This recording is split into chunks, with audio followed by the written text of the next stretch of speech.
Well, again, good afternoon and welcome to this week's UNCG Alumni Coffee Break.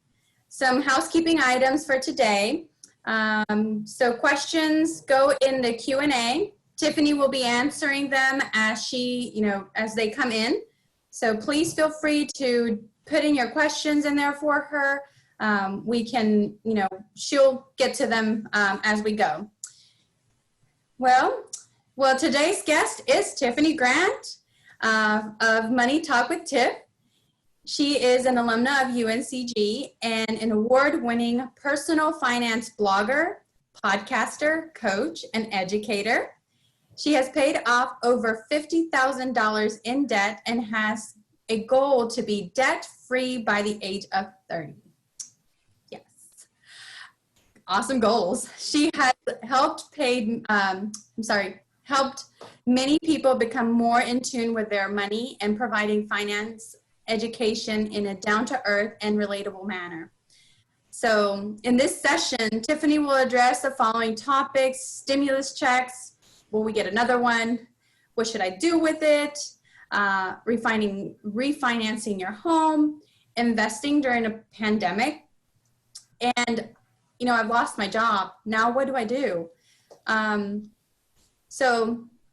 Well, without any further ado, let me turn it over to Tiffany. Tiffany, take it away. Thank you for being here. Oh, thank you so much, UB. It's an honor and a privilege. I just love being able to spread information, especially about money, because it's so important. And as you can see from everything that's been going on, being in the know and in the loop is imperative. So I do have a lot to cover, so I want to go ahead and get started so that way we can leave room for question and answer. So just to catch everybody up on all of the legislation and updates and things that have been going on, because if you're anything like me, it has been mind-boggling to say the least.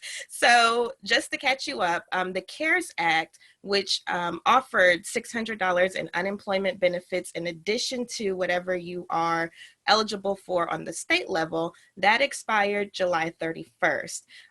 Also, according to Yahoo Finance, the federal eviction protections are going to end on August 24th as well. So as you can see, it's kind of like a domino effect happening right now, where it is just crucial to get in touch with your money.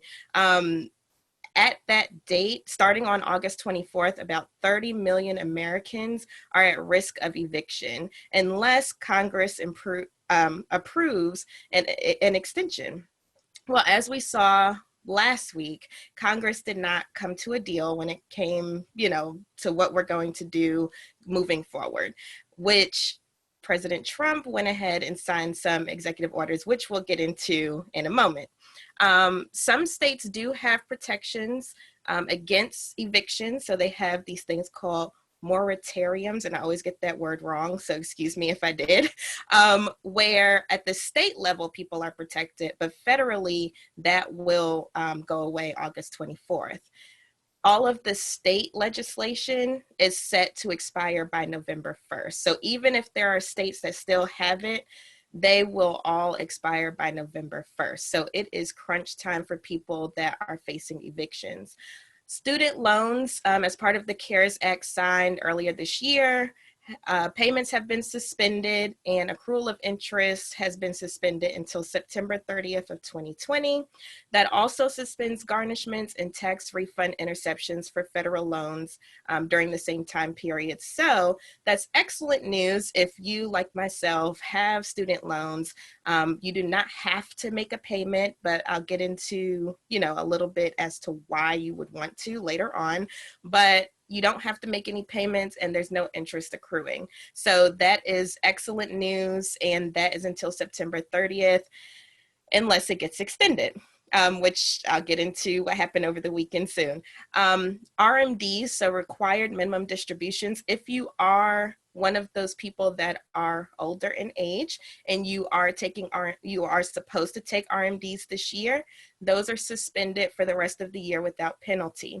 And the thought process behind that is you do not want to take out money when the market is going down. So that's what was happening earlier this year, all through the pandemic, the market was going down. And so when you think about older people, and this is for ages 72 and up, they were required to take required minimum distributions from their IRAs that were tax deferred this year. Now they don't have to. So that's excellent news for those people. And that extends throughout the rest of the year without any additional legislation being passed. Creditors that allow flexibility with payment due to COVID have to report to the credit bureaus that the individual is in compliance. So that means that there can be no adverse reporting. So if you call a creditor and they say, hey, we'll work with you, we understand what's going on, and they make a deal, they can't say, oh, this person's not up to date, they can't negatively impact your credit at this time. So that's good news. So with all of that being said, and now that you're up to date, I want to catch you up with what happened over the weekend. So as we all know, this situation has been very turbulent. There's so much going on. There's so many talks happening. It can all be confusing. It can all be it's crazy that they can't come up with a deal and there's people hanging in the balance. So what happened on Saturday, now I've been doing research on this since it happened because I want to make sure that people are educated. President Trump signed 4 executive orders. So those executive orders were his way of saying, hey, Congress couldn't come up with a solution on their own. So I'm going to overstep Congress and I'm going to do something myself. So one of those executive orders were for unemployment benefits, because like I said, the additional $600 that were federally mandated did in July 31st. That affected a lot of people because a lot of people had grown to expect that extra $600 a week. That is a lot of money. That's what, $2,400 a month in extra money. A lot of people that were filing unemployment didn't even make that much to begin with. And so this was a really big deal. And when it's going on for months, people become accustomed to that money. Then all of a sudden on July 31st, it all stopped abruptly. So some people went from getting, let's say $700, $800 in a week down to maybe $100 or $200 in a week. So it's drastic. So what President Trump did was he signed an executive order that said, we will do $400 in unemployment benefits because he wanted to have Congress meet in the middle because the Democrats were saying, keep it at 600. The Republicans were saying, let's do 200. He's like, okay, let's just do 400. But here's the caveat to all of that. In his executive order, it says that $100 has to be covered by the state. So for instance, if you're in North Carolina, in order to get the $400 in extra unemployment benefits, the state has to also cover the $100. So the federal benefit is $300 essentially, and then the state has to do $100. The issue is states are already struggling to meet the demand of so many people filing unemployment that in order for that to happen, it could take weeks, even months for that to be set up. And then also, it has to be set up in a system outside of the current unemployment system because the current unemployment system is approved by Congress. Since Congress had no part in this, he took the funds from FEMA, which is the emergency response budget. And with that, it cannot be integrated into the current unemployment benefit system. So you see how convoluted and sticky this can get? It's really interesting. So even if this goes uncontested and it goes through completely, it's going to take a while for the actual people that are filing unemployment to see those benefits. The second executive order that he signed was a payroll tax holiday, and that was for people making less than $100,000 a year. Now, people may be saying, oh, that's great. That's less taxes I have to pay. I'll see a bigger paycheck, things like that. Not quite. So what that means essentially is that it's a loan, because at the end of the day, you're still going to have to pay it in the new year. It's a deferral. It's not a tax break and it's not a tax cut. So unless Congress approves and says otherwise, because like I said, Congress is in control of the Treasury, which is in control of the money.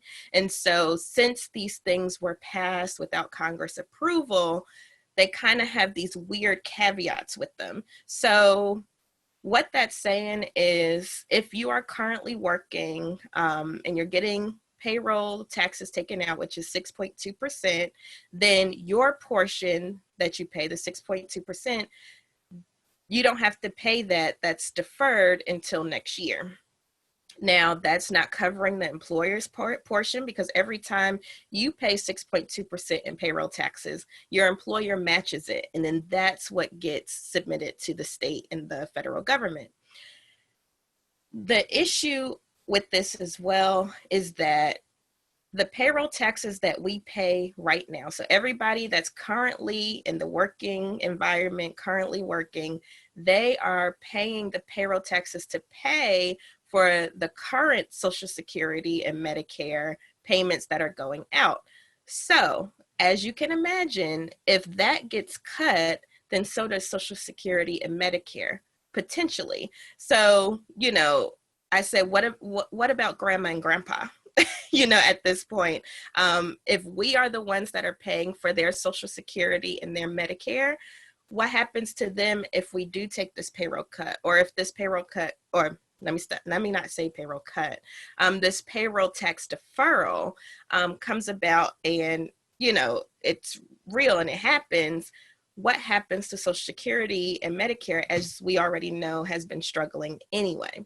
So that's just something to think about there. The third executive order was to keep the student loan provisions until the end of the year. So instead of it expiring in September, it's going to the end of the year, which I feel is amazing. As a student loan borrower myself, that is great. Like, I would love that to stay that way. The issue with all of these, though, is the legality of it. And that's kind of what everybody's going back and forth about now. Congress is going to the judicial system like, hey, is this possible? Can he do this? And so everything's up in the air. But I personally really hope that the student loan thing sticks, because I feel like that is unprecedented, and it will help a lot of people. The fourth executive order that he signed on Saturday was assistance to renters and homeowners to hopefully halt the impending evictions. Now, here's the caveat with that as well.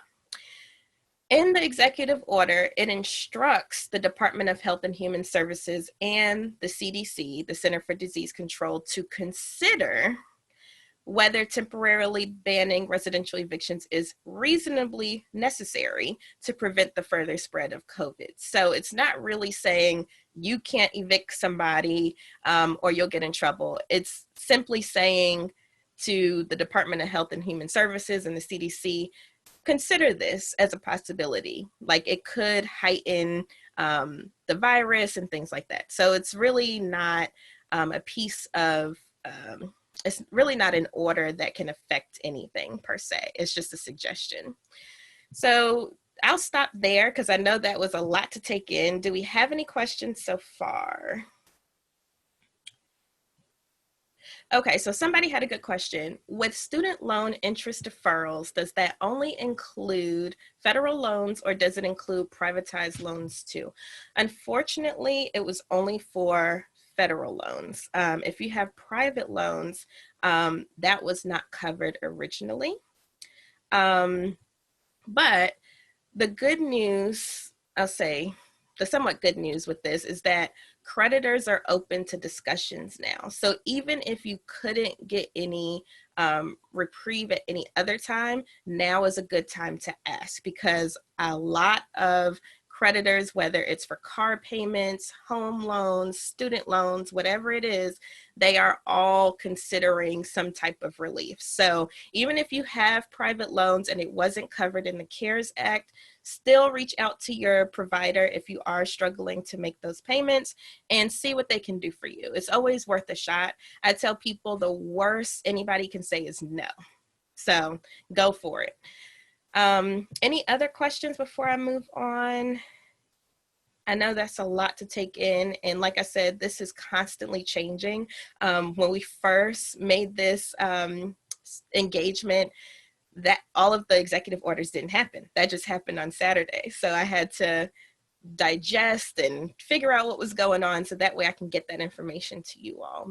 Because if you didn't learn anything else during this time, everything affects your money. All right, so while I'm waiting for questions, let me jump into what stimulus checks are. So just in case we do get another round of stimulus checks, I wanted to break down what they mean, how they work, and what happens with them. So a stimulus check is not considered taxable income. So last time they had approved $2,400 to each married couple filing jointly, or $1,200 to each individual. And then on top of that, $500 for each dependent who is a qualifying child under the age of 17. Then as you stepped up in income, the payment amounts were reduced, but the goal was for the majority of Americans to get a stimulus check. Now, I know, not everybody received those stimulus checks. And I can imagine it was due to the overwhelming, I think when and this is just my opinion, when they came up with this, they didn't think too thoroughly about the logistics of it all. And so some people did get missed. So I get that. I completely understand. But with stimulus checks, there's no need to pay it back. Eligibility was determined by your income tax return from 2019 or 2018 if your 2019 wasn't filed yet. At this point, everybody's taxes should be filed because July 15th was the last day to do that unless you filed an extension. And so that's what the stimulus check is. A lot of people were asking when this first came out, do I have to pay it back? Am I going to be penalized? Is my tax going to be different? The answer is no, it's not considered taxable income. Now, unemployment benefits are considered taxable income. So please keep that in mind when it comes time to file taxes next year if you are getting unemployment. So if we do get another stimulus check, what should you do with it? So one thing that I've always told people from the beginning, even before the coronavirus and all of this stuff going on, please budget. And it's becoming even more important and necessary during this time because we don't know what's going to happen next.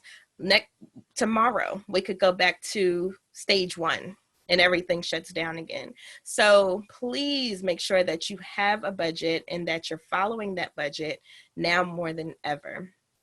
If you do get a stimulus check, make sure you budget for it. So don't just, because a lot of people pre-spend stuff. And I say, if you pre-spend, make sure it's in black and white, because what can happen is you're like, oh, I'm gonna get this and I'm gonna do this and I'm gonna do that. And then you get halfway down your list and you realize you don't have enough money left. So make sure that you budget. If we are going to get another stimulus check, budget for it. If you are out of work, use that stimulus check as income. It's not going to cover everything, but it is going to help a little bit. So please do not just go spend it frivolously. And then later on, you'll have issues. That also goes if your hours are cut. Use it to supplement your income. Another important thing that people overlooked before all of this happened, and now is becoming even more prevalent, is your emergency funds. If we do get another stimulus check and you are working and covering your bills already, put that into a savings account and don't touch it. If you already have a fully funded, let's say 3-month emergency fund, start working to make sure it's 6 months. Start working to make sure it's 9 months, even a year, because with all of this, we don't know what's going to happen. And what you would hate to happen is you don't have an emergency fund, you don't save, or let's say you save for 3 months, but you're out of work for longer than that. We hit record unemployment numbers earlier this year. So it's super important to please build up your emergency fund. And I'll pause for this question right here. What website would you go to file for the stimulus check? So I will give you a couple of links here. So the first link is if you filed your taxes, but you have a different bank account or whatever the case may be, that's what this link is. And then if you didn't file your taxes either year, then that's what this one is.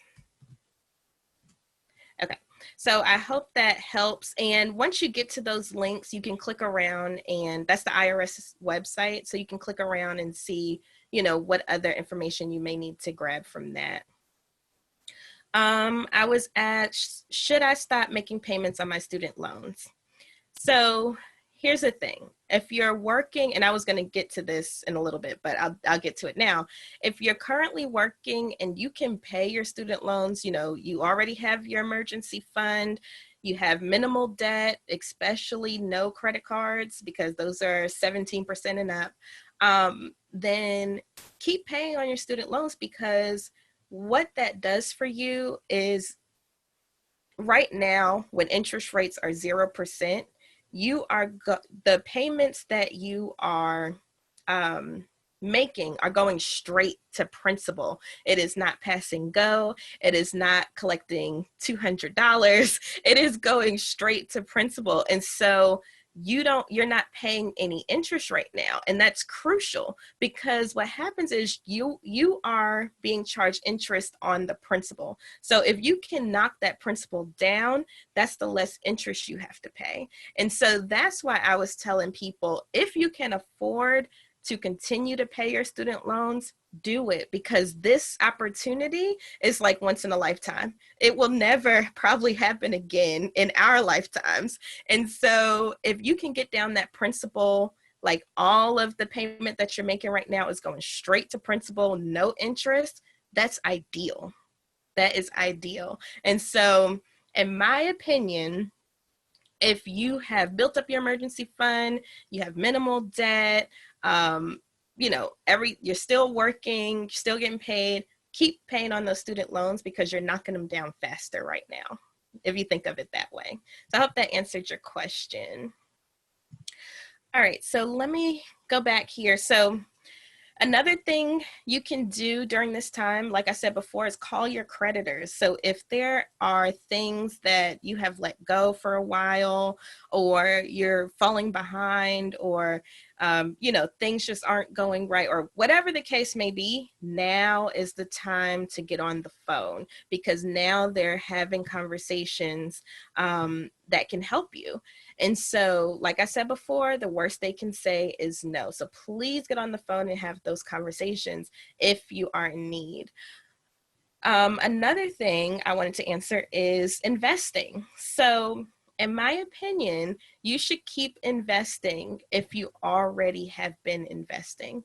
And the reason I say that is because if you are already contributing to your 401k or your 403b and you're still working, then just let that money stay on autopilot. And the reason I say that is because, for instance, today the market was near record highs, which is crazy. We're in the midst of a pandemic, but it's still going higher. And part of that rally, we call when the market goes up a rally, is because of the executive orders that were signed on Saturday. So being that nobody knows what's really going on and things change at the drop of a dime, if you took out your money at the beginning of all of this thinking, oh my gosh, the market is going down, this is horrible, it'll probably never recover, now it's near record highs again. And so you would have missed out on all of this growth. So like I said, keep investing through work if you are already, and if you have any extra money in addition to, building up your emergency fund and everything else that I mentioned earlier, then definitely keep investing, because as we can see now, it's still worth it. And then also looking at the long-term view of things, so last year we were higher than the levels we were for the 2008-2009 financial crisis. And so at the end of the day, with the market, it always goes back up. The key is how long you have to invest. So if you have 10 plus years or so, before you need the money, before you retire, before, you use it for whatever goal you're trying to save for, definitely keep investing. Because even if, like earlier this year, we hit Great Depression level lows, it's up to record highs again today. So just keep that in mind. Pay down debt, I've already said, especially your credit cards and your student loans, because now is the time to do that. If you are not currently investing, use that money to pay off your debt. Because right now, what's going to happen is you're going to buy high, and your money is better served with paying down a 17% interest rate credit card. You're not going to get a 17% return on your investment in any market, as far as I'm concerned, consistently. And so if you use that money to pay off credit cards, it's a better use of your money, in my opinion. We have a question here. What would be the first steps for a beginner that wants to invest? Very good question. And I'll do a little plug here. So I do investing education. If you are on Facebook, you can join my Facebook group, Let's Talk Money group, and I'll post some links here shortly. But I do investing education. So I go over investing basics. We actually do like a stock market challenge, which everybody gets 100,000 in fake money, and then you use it in the market and it actually tracks the real market. So it's a great learning opportunity. Also, listen to podcasts, read articles. There's a lot of information out there on investing, but just make sure that you read carefully and you take what you need and you leave what you don't, because there is some misinformation going around as well. So just make sure that you're on your P's and Q's, but there's plenty of information out there for you.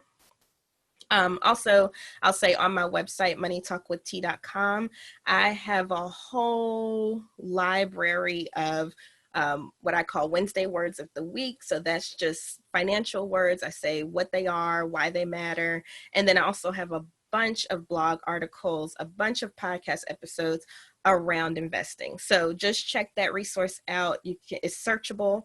So that gives you a lot of information as well. So I hope that answers your question. All right, that's all the questions for now. So another thing that I suggest people do right now, if you can, is start a business. I don't know about you, but I've seen so many people start businesses lately. And for me, as an entrepreneur, it's amazing. And I love seeing that happen. And so what's happening is when people are out of work, or their job is making them work from home, or whatever the case may be, it opens up their thought process, their creativity. They're thinking, okay, what can I do now? Because I always like to say, necessity breeds innovation. So at times like these, when your back is against the wall, whether you got cut from work, or, you're working from home or whatever, that's when your brain kicks into overdrive and it's like, okay, what can I do now? What can I do now? And so it's been so many entrepreneurs coming up out of this, which is awesome in my opinion. And even if these businesses don't last for the long term, just to see the creativity that people are exhibiting at this time is amazing. So I say, if you've never thought about starting a business before, definitely see what's out there now. Excuse me. One website that I love, like if you have a skill, let's say you love looking through emails, going through emails. I don't know who does, but let's say that's you. Let's say you love writing. Let's say you love doing SEO. I know we're doing a talk, UNCG Alumni is doing a talk next week on SEO, search engine optimization. Let's say you love grocery shopping. There are so many things that people are looking for that if you love to do it, someone will pay you for it, even during the crisis. So a website that I like for freelancers is called upwork.com. And I actually have hired, I currently have about 5 freelancers working for me from there. And I've actually made a profile myself on the HR side of things. You know, if people want, you know, a benefits package put together, or they want a handbook done, or whatever the case is, that's something that I'm skilled in. And so I put a profile up there and I'm said, hey, this is what I'm able to do. And then people reach out to you, or you reach out to them to freelance. And so a lot of people are making a lot of money on there. So if you are laid off, highly recommend starting a business or freelancing. There's a lot of money in freelancing, and it doesn't matter what you're good at. There's somebody that will pay you for it. So that's my suggestion there.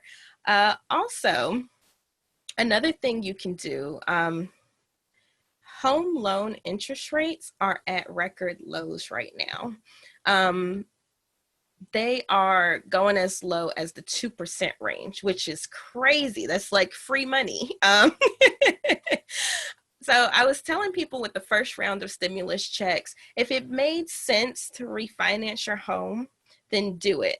But it may not make sense. So when you are evaluating that, consider your closing costs and how long it will take for you to break even on the deal. So just to give you an example, because I just ran the numbers for myself, I reached out to my mortgage lender and was like, hey, does it make sense for me to refinance right now? So this is what came out of my situation.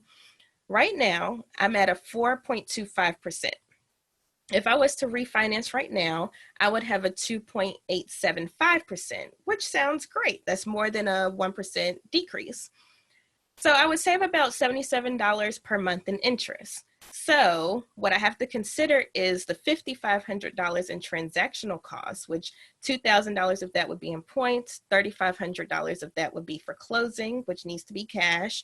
It would take me 71 months to break even.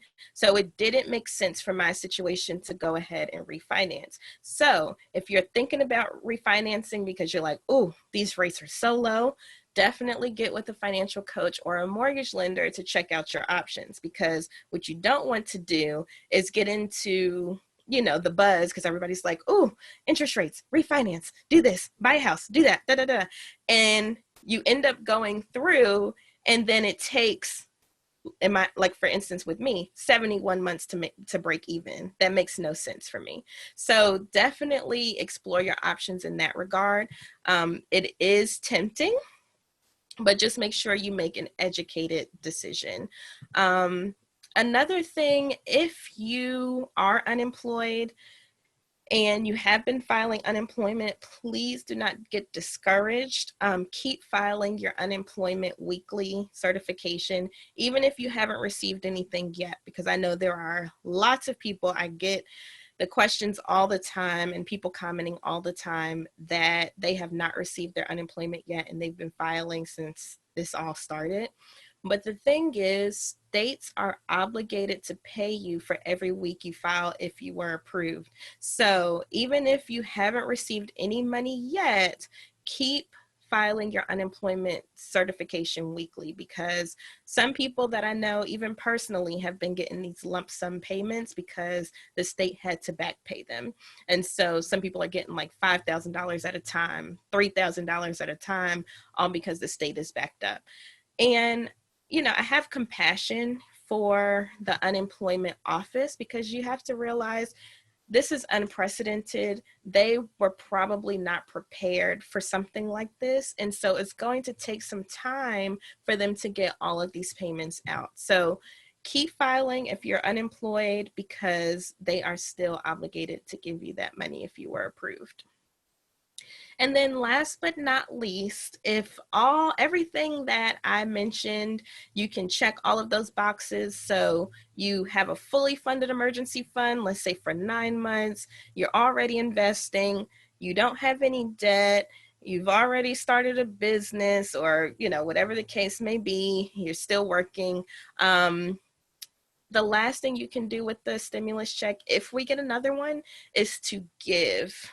I cannot stress that enough. There are a lot of nonprofit agencies out here doing the work in the community. I'm actually part of the Greensboro JCs, and we were actually giving grants to small business owners that had to shut down during all of this. So mainly, you know, the hairdressers, the barbershops, and things like that people overlooked. We were giving out grants to those business owners. So in the community, there's a lot going on. Guilford County, if you're a business owner, Guilford County has a CARES grant program. They just reopened applications. I think it was last Monday, so definitely look into that. There's a lot of money still out here for people, particularly if you're a business owner and were affected by this. Another thing to look for that people overlook is your industry. So for instance, I am considered a personal finance influencer. And so I went to a conference page that we usually go to, and they had grants. So I was able to get a $500 grant just so I can keep the information flowing for everyone. So definitely look into grants going on. If you are facing evictions or anything related to housing and you are in Greensboro, check out the Greensboro Housing Coalition that's located in downtown. They are out here doing the work as well. So they can help you figure out what to do if you're facing eviction and things like that. So there's a variety of different resources out here. You just have to find them. So definitely be on the lookout. So with that being said, do we have any questions? I know I'm pretty much right on time. I see there's a question here. What books would I recommend? So when it comes to personal finance, I'll give you some of my favorites. One is Your Money or Your Life by Vicki Robin. And I like that book because it makes you look at money in terms of time. And I know that sounds confusing, but it's life-changing once you get it. So for instance, what she's saying is, let's say you get paid $15 an hour at your job. What you're not considering is the clothes you have to purchase for that job, the food you have to purchase for that job, you know, for lunch or whatever. All of those little expenses add up. So your real wage is really less than what you're getting paid. And so it's like, is your time worth that? And that could be for anything, even if you own your own business. And so that book gets into like the mindset of money. And so that's why I like that one. Also, I love I Will Teach You to Be Rich by Ramit Sethi. Now, I like that book because it gives you practical financial tips. So one tip that he has in there is to call and ask for interest rate decreases on your credit cards. I've done that and it works. It's crazy what can happen if you just get on the phone and ask. So I have gotten my interest rate decrease. Of course, it's only temporarily, but you know, if you're saying, hey, you know, I'm looking to make a big purchase soon, I want to see if I can lower my interest rate. Mine went from like a 20% to like a 14%. So it was like a 6% decrease, but that's great if I have a balance because that means I can pay it off faster. So that's another thing you can do now when you call the creditors. See about interest rate decreases because they typically have the ability to do that. What other books? I would say those are my top two. Of course, there are plenty more, some that aren't finance related, but impact your finances, like How to Win Friends and Influence People by Dale Carnegie. Love that book. It teaches you some really good stuff. So those are just brief 3 books that I highly recommend you get, and it'll change your relationship with money. Can you mention the website for freelancers again? Yes, it's called upwork.com, upwork.com. There's also another one called fiverr.com. And both of those are for freelancers, and you can make a lot of money. There's people on those websites making hundreds of thousands of dollars a year, just doing stuff for people. And also, with that being said, I'm just going to do another plug. I have a webinar coming up on Friday. It's actually on digital marketing. Digital marketing is huge because that's considering social media marketing, email marketing, podcasting, blogging. I'll be going over all of those things because all of those things I've used to build my brand and Money Talk with Tiff even before the coronavirus. But there's a lot of money in that as well. So I've been telling people, even if you don't have a business, still show up because you can make this your own business. There are people that are making between $300 and $2,000 a month with one client just managing social media for them. Personally, I just hired a freelancer for that myself. And that's how I know these numbers. So even if you are not a business owner, if you are thinking about getting into business and you love being on social media, because we love our social media anyway, highly recommend you come so that way you can learn some skills and then therefore market those at a later time. So just FYI.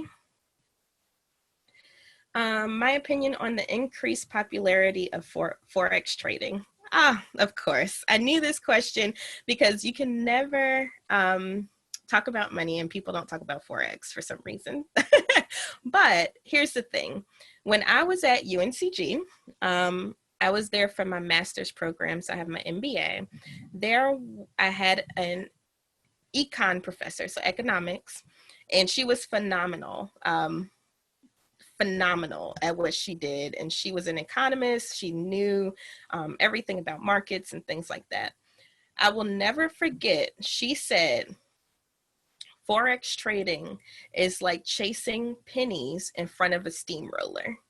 And when she said that, I was like, oh my gosh, it makes perfect sense. Because if you think about it, with Forex trading, you have to be on it constantly because it's so volatile. Forex, if people are unaware what Forex means, that means foreign exchange. So pretty much what you're doing is you're buying one currency and selling in another and vice versa. So you're just buying and selling currency. So it's very, very, very volatile. So if you are not well versed in how it works, if you don't have time to be on it all the time, then you're not going to make money from it. There's people that make money from it, but you have to be on it pretty much all the time or build out programs to trade for you. Long story short, it's very time consuming, at least from the beginning. And so I personally don't do Forex trading, and I really don't recommend that my following does. But if you are interested, there are plenty of resources out there to educate yourself. Do not get caught up in these MLMs around Forex trading, because there are some of those as well. You can learn for free if you have the time and patience to do so. So not saying that there's no money in it. I'm just saying there's a steep learning curve and it takes quite a bit of work. Just a funny addition to that is I was in a meeting not too long ago, in-person meeting actually, and there was a guy, he was there on his phone. I looked over, I saw the charts and stuff, and I whispered, I was like, "You're trading Forex?" He was like, "Yeah."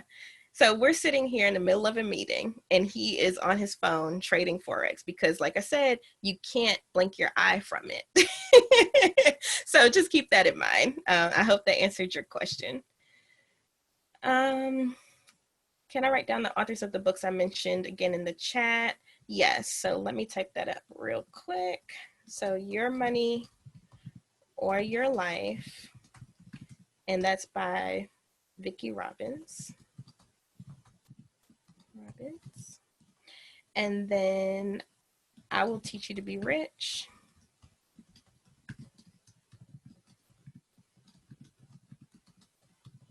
And that's by Ramit Sethi.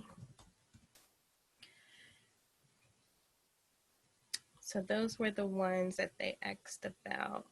So hopefully that answered your question. Do we have any more questions?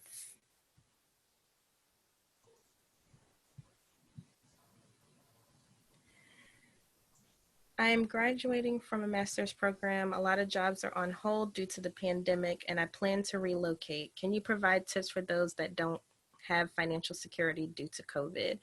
So my suggestion, if you are in that situation, now is the perfect time, as I said before, to start freelancing or creating your own business, just so you can have that money flowing in. Because like I said, we don't know what's going to happen. We don't know, when employers are going to start hiring again. I will say, being that I am someone that used to be in the HR realm, I'm still friends with HR people, and there are still places hiring. So what that may look like for you is maybe you can't go to your top pick, but there are jobs available if you wanted to just get some money flowing. So I would highly recommend going to staffing agencies, because they are critical during this time. A lot of employers solely go through staffing agencies because they don't want to deal with the hiring process. So they have access to jobs that you will not see posted anywhere else. So I highly recommend going to staffing agencies, freelancing, looking for jobs that are hiring. So that would be my suggestion there. Would someone that is on furlough receive unemployment benefits? So there's yes and no, it depends. So they do have funds called pandemic unemployment, it's PUA assistance. And those funds are available for people that are on furlough but are affected by COVID. So for instance, if you were let go from your job, temporarily, and you can't find another one, or you can't go to another one because of COVID, you can qualify for those benefits. My suggestion for everyone is, if you are not working right now, file unemployment anyway, because also business owners are now eligible. So even if you have your own business, you can still file for unemployment and get it, which has never happened before. Personally, I have qualified during, the coronavirus situation. So, and I didn't even think that was going to happen. I just did it to go through the steps to see, what was going to happen. And lo and behold, I did qualify. So just keep that in mind. And even if you are earning money, if it's not where it was prior to COVID, you still might qualify for funds too. So I hope that answers your question. I'm thinking about, how much time do we have, UB? We have a couple more minutes. We'll wrap up in the last 5 minutes just to get a few announcements in, but you have 2 more minutes. Fine. Go ahead. Oh, okay, I'll go ahead and answer this question. So somebody asks, I'm thinking about getting an IRA. What is the difference between a Roth IRA and a traditional IRA? So a Roth IRA, 401k, whatever it is, Roth means that the contributions come out post-tax. So that means that you're already taxed on that money. A traditional IRA or 401k, your contributions come out pre-tax. So you're not taxed on that money yet. That's not saying that you won't be. That's saying yet it's tax deferred. So with a Roth IRA, I recommend that to people that are newly in their careers, not really at their height of earnings. So you can lock in that lower tax rate. You can lock in that lower tax tax bracket, tax rate. With traditional IRAs, I recommend those for people that are, might be kind of at their pinnacle. They don't want to be taxed at that high tax bracket now. They can wait until retirement and then be taxed at a lower tax bracket. So really the difference between the main difference between a Roth and a traditional is how it's taxed. Roth is post-tax, so that means everything that's going in has already been taxed, so you can take it out tax-free. And then traditional, everything going in is tax deferred, so you still have to pay taxes when you take it back out, but you're not charged taxes now when you put it in. Roth has a lot of other benefits that I like. For instance, if you have your account more than 5 years, you can take that money out to pay for a down payment on a house, and you can take that money out tax-free, and some other things that you can use that money for. I don't know if you all remember when I was talking about required minimum distributions. Those are only for traditional accounts. So if you are contributing to a traditional account, at some point the government is going to say, look, you have had this money growing tax-free for so long. Now we're making you take the money out so we can finally get our taxes. So that's what, so RMDs don't apply to Roths. They only apply to traditional IRAs. So I hope that answers your question. What time? Oh, I'm a recent grad who didn't receive a stimulus check because I was claimed as a dependent and over the age limit. What other resources can I tap into? Look into grants as well. Like I said before, there are nonprofits out here doing work. They have funding available from the CARES grants that they need to give out to people. So look in your local community for grants. Also, like I said, if you're not working, file for unemployment because that's there too. And then last one, what time is your webinar on Friday? It is at 6 o'clock. It's actually 3 hours long. So it's from 6 to 9. And like I said, I'll be going over everything from podcasting to blogging to social media marketing to email newsletters, things like that. And I'll drop a link here. If you all are interested, that's from our website.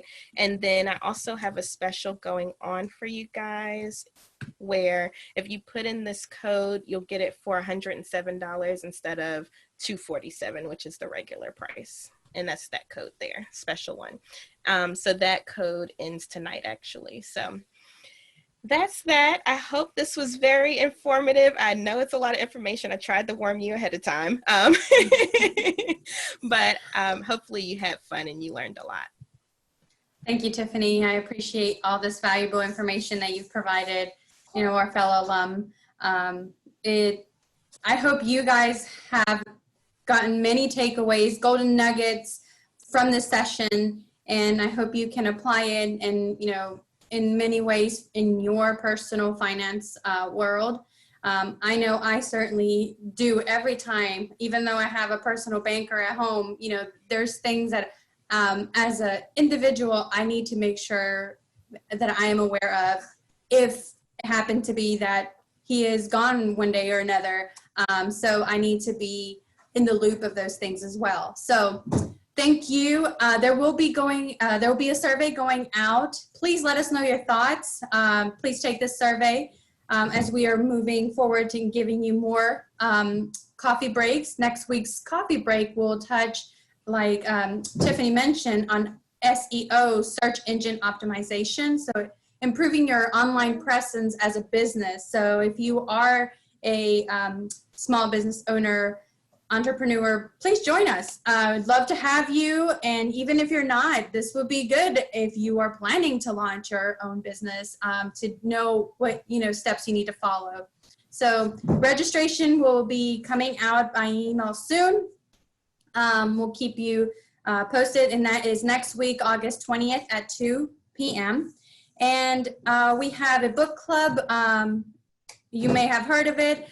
We are currently reading How to Be an Anti-Racist. There will be a virtual book club discussion on August 25th at noon. I hope that you can join us if this is something that you are of interest in tuning in and just listening or being part of the conversation, I invite you to please come and be part of this community.